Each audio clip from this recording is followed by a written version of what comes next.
Көңіл күйіміз жақсы болса, мен сіздерге қазір зымыран сұрақтар қоямын.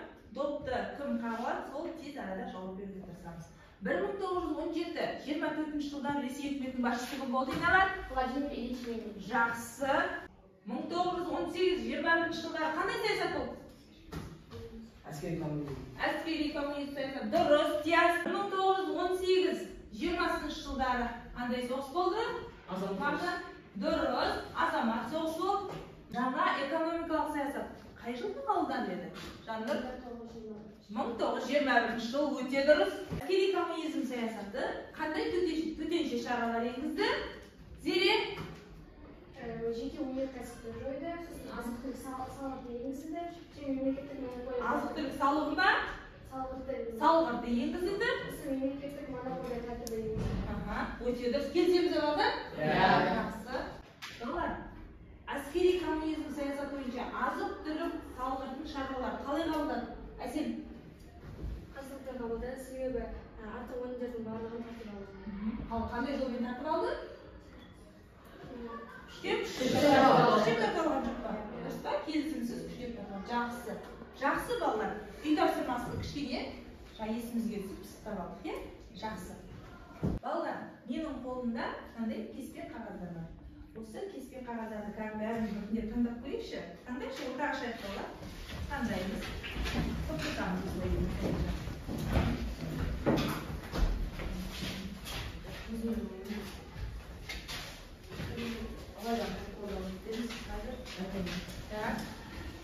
қандай ұғым бар сіздерде? Этатизм мен Ататүрік. Этатизм ұғымы. Мына топқа отырыңыздар, жинақталыңыздар. Ататүрік ұғымы тартылған олыңыздар. Мына топқа жинақталыңыз. Балалар, назарыңыз тақтаға аударамыз. Өйткені Мұстафа Кемал Осман және Түркия мемлекетінің реформаторы, тұңғыш президенті. Мұстафаның саясаты кемализм деп аталды. Кемализм деп аталды. Сонымен балалар, жаңа біз видеороликте не көрдік? Қандай тұлғамен таныс болдық? Мұстафа Кемалмен таныс болдық. Ол кім екен? Түркі мемлекетінің басшысы екен, да? Бұрын түркі мемлекеті қалай аталып еді? Осман империясы. Өткен оқу жылдарында сіздер Осман империясы деп өткенбіз түріктерді. Енді міне 20 ғасырда біз Осман мемлекетін Осман империясын түрік мемлекеті деп өтетін боламыз. Тағы қандай қызметтермен таныстық? Мұстафа Кемалдың мектептер ашқан екен. Кемализм деген ұғым қалыптасқан. Тағы да этатизм ұғымының негізін қалаған. Тағы да түрік әліпбиін шығарған екен. Түрікше сөйлей бастаған, бүкіл ел деген. Жақсы. Теңдігін, әйелдердің теңдігін қалыптастырған екен. Елде ұлт-азаттық көтерілістің жетекшілік қызмет атқарған. Жетекші болған кейін елдің ұлттық көсемі секілді, балалар. Жақсы. Мына видеороликтен біраз мәлімет алған екенсіздер. Жақсы балалар. Жалпы бұл тұлғаның Мұстафа Кемалдің түрік тарихындағы рөлі қандай болып тұр сонда? Жоғары болып тұр. Тағы қандай болып тұр? Рөлін көріп отырық па? Ерекше болған, құрметті болған секілді, себебі кемализм деген осы Мұстафа Кемалдың билік еткен тұсын тарихта не деп қалған екен түрік тарихында? Кемализм деген атаумен қалған екен. Жалпы бұл түркі мемлекетінің ұлт зиялысы көшбасшысы ретінде танылып тұр, солай ма? Солай білеміз. Енді жалпы ұлт көшбасшысы қандай қасиеттерге ие болу керек? Қандай қасиеттер болу керек бойында ұлт көшбасшысы болу үшін? Қайсарлық болу керек, батылдық болу керек дейді. Шыдамдылық, намысшыл болу керек. Ержүрек болу керек. Ол ұлтын сүйеу керек, ұлтын қорғай білу керек, ұлтжанды болу керек. Солай болса, бүгінгі тақырыбымыз біздің неліктен Мұстафа Кемалды Ататүрік деп атады. Бүгінгі біздің сабағымыздың мақсаты тарихи кезеңдердің ерекшеліктерін салыстыру арқылы мемлекет пен діннің арақатынасын сипаттаймыз, және де экономика және саясаттағы өзгерістерді сипаттау үшін этатизм түсінігін қолданамыз. Олай болса тағы да біз мына Осман империясының құлдырауы туралы және Мұстафа Кемалдің билік басына келуі туралы кішкене мына бізде кітапта берілген мағлұмат, сонымен танысамыз. Әнекей бәріміз 11-ші параграфты ашамыз. Жақсы балалар, біз енді міне Осман империясымен танысатын боламыз 20-ші ғасырдың басындағы. Жалпы 20-ші ғасырда үлкен бір тарихи үдерістер болып өтті. Ең үлкен соғыс дүниежүзінің бүкіл мемлекеті қатысқан бірінші дүниежүзілік соғыс болды. Қашан болды еді бұл бірінші дүниежүзілік соғыс балалар? 1914-18 осы дүниежүзілік соғыста Осман империясы Антантаға қарсы Герман коалициясының құрамында болған. Үшті одақтың құрамында болған. Түсінесіздер ме? Бұл соғысқа ол не мақсатта қатысты? Яғни осы кезеңде жалпы Осман империясында бір құлдырау болды. Елде қиындықтар, дағдарыстар болды. Осы елдің әл-ауқатын, экономикасын реттеп түзеп алу мақсатында бұл осы германдық коалицияның құрамына қосылған болатын. Дегенмен 4 жылға созылған соғыс Антантаның жеңілісімен аяқталды. Осылайша Осман империясы Антанта елдерінің алдында тізілуге мәжбүр болады. Не қарап отырсақ, картаға қараңыздар, бұл Осман империясының территориясы. Яғни 1920 жылы балалар 10 тамызда Север бейбітшілік келісімі бойынша Осман империясы мынандай бөліктерге бөлшектенеді. Бұл дегеніміз Антанта құрамындағы мемлекеттердің үлесі. Осылайша, мысалға, мына сары жолақтағы территориясы өзінің Түркия, Осман империясының өзінің территориясы, өзіне тиесілі жер. Ал қалғанына түстегі Осман империясының жерлері Ұлыбританияның, Францияның, Италия, Грекия, Арменияның жерлері болып қала береді. Осы дүниежүзілік соғыстан кейін Осман империясында бөлшектеніп кетеді. Осман империясының жері бірнеше бөлікке бөлініп, солардың Европа мемлекеттерінің ықпалына тап болып қалады. Сонда енді қарап отырсақ, Осман империясының жағдайы өте ауыр болды. Елде дағдарыс басталады. Соғыстан күйреп шыққан мемлекетке бұл жағдай өте ауыр тиді. Енді елде үкіметке қарсы, империяға қарсы түрлі қақтығыстар, көтерілістер басталады. Осылайша билікте отырған Осман империясының жас түріктері елден қашуға мәжбүр болды. Балалар, жаңа айттық қой, 1918 жылғы дүниежүзілік соғыста бұл түрік мемлекеті Осман империясы жеңілуші елдің қатарында болып еді. Осылайша елде қиындық туындаған кезде ұлт-азаттық көтерілістер басталады. Сол ұлт-азаттық көтерілістің бұл Мұстафа Кемал ұлт-азаттық көтерілістің жетекшісі болады. Осылайша бұл тарих сахнасына шыға бастайды. Енді жаңағы айтып өткендей, бұл революция тарихта Ататүрік революциялар деп ат беріп алған екен. Бұл революция түрік ұлтын жаңа түрік мемлекетін заманауи өркениет деңгейіне жеткізу жолында Ататүрік жүзеге асырған реформалардың негізі болған принциптердің жиынтығы Ататүрікшілдік немесе кемализм деп аталады. Бұл кемализмнің мәнісі неде? Бұл республикалық, ұлтшылдық, лаицизм, революциялық, халықтық, этатизм ұғымдарымен тікелей байланысты. Бұл ұғымдарды қазір сіздер мәтінмен жұмыс жасаған кезде толықтай әлде ашатын боламыз. Балалар, Мұстафа Кемал 1923 жылы 29 қазанда түркі мемлекетін жариялайды. Түркі мемлекетін басшылығы.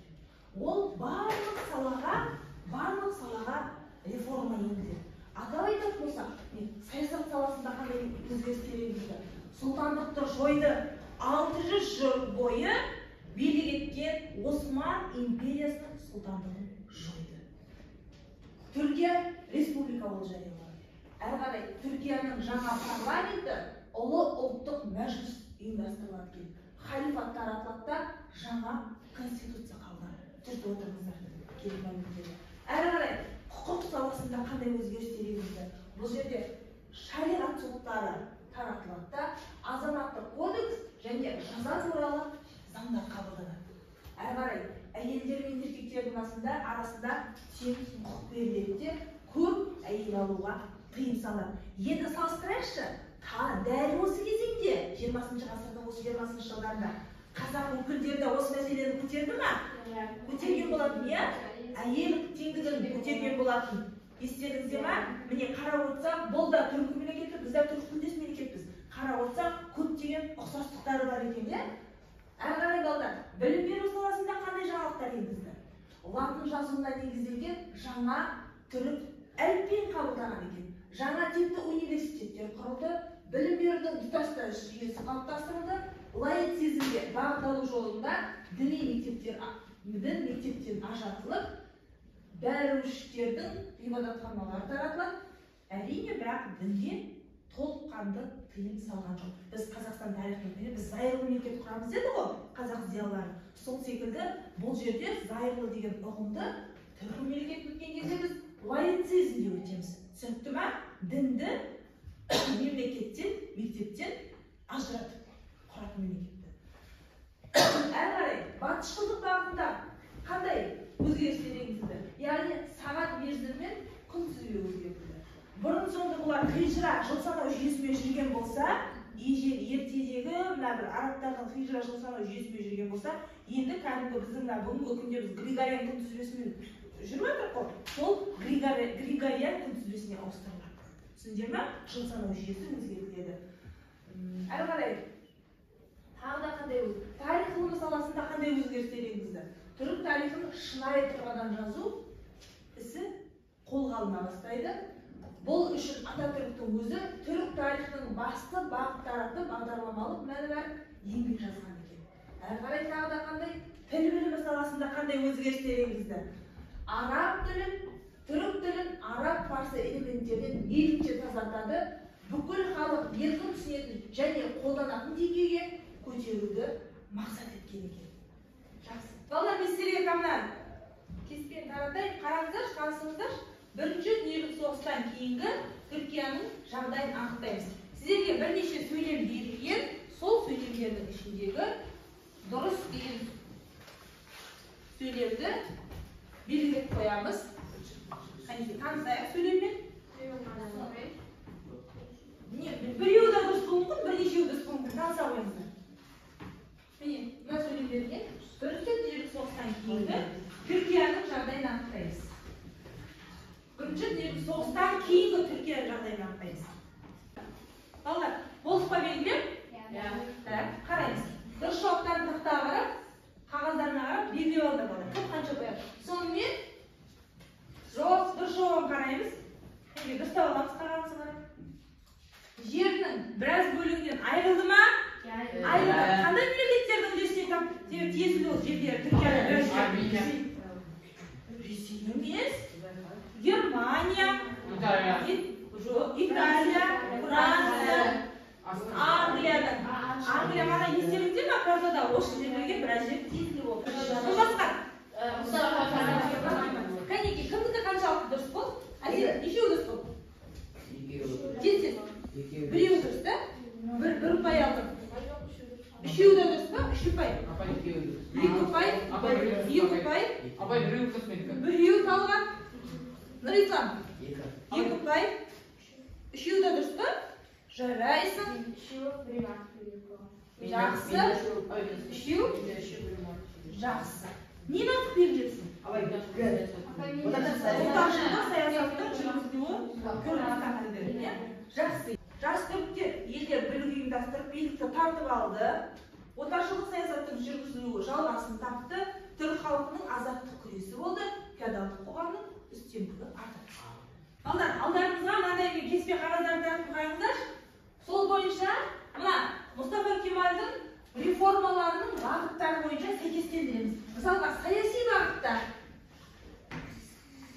бағытта экономика, әлеуметтік білім саласы бойынша қандай жаңалықтар, қандай өзгерістер енгізді. Соны топтастырайықшы. Саяси бағытта мынау қайсы жатады?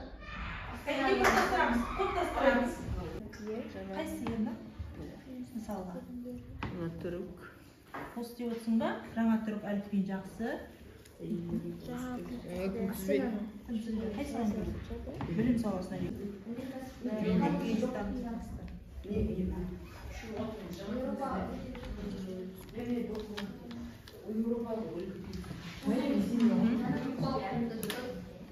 Жақсы балалар, өте жақсы жарайсыңдар. Бүгінгі тақырыпты сіздер жақсы меңгерген сияқтысыздар. Олай болса, бүгінгі сабаққа кішкене рефлексия жасайықшы.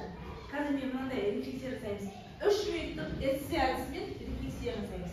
Біріншіден, бүгінгі оқып білгендерінің ішіндегі ең маңызды сіздер үшін не болды балалар? Дауысын шығарыңыз.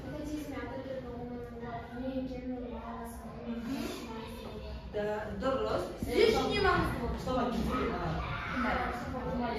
туралы көктем білдік. Ол кім екенін білдік. Кім екенін білдік та, түркі мемлекетінің көсем екенін білдік та. Жақсы, сіз үшін маңызды болды. Ал қандай ақпарат сіздің есіңізде қалды? Саяси, экономика, білім беру және бағыттар бойынша жаңартылған білеміз. Және сол бағыттар бойынша не істеген туралы. Жақсы. Және сіздер үшін қиындық туындаған мәселе болды ма бүгінгі сабақта? Жоқ. Қай жерде? Сіздерге қиындық туындады ма бүгінгі сабақта? Жоқ. Жеңіл болды ма? Сабақ оңай болды ма? Қызықты болды ма? Қызықты болды дейміз да. Жақсы балалар, жақсы жарайсыздар. Ендеше үйге осы Мұстафа Кемал Ататүрік туралы толық тарда мәліметтер жинақтап береміз, иә балалар?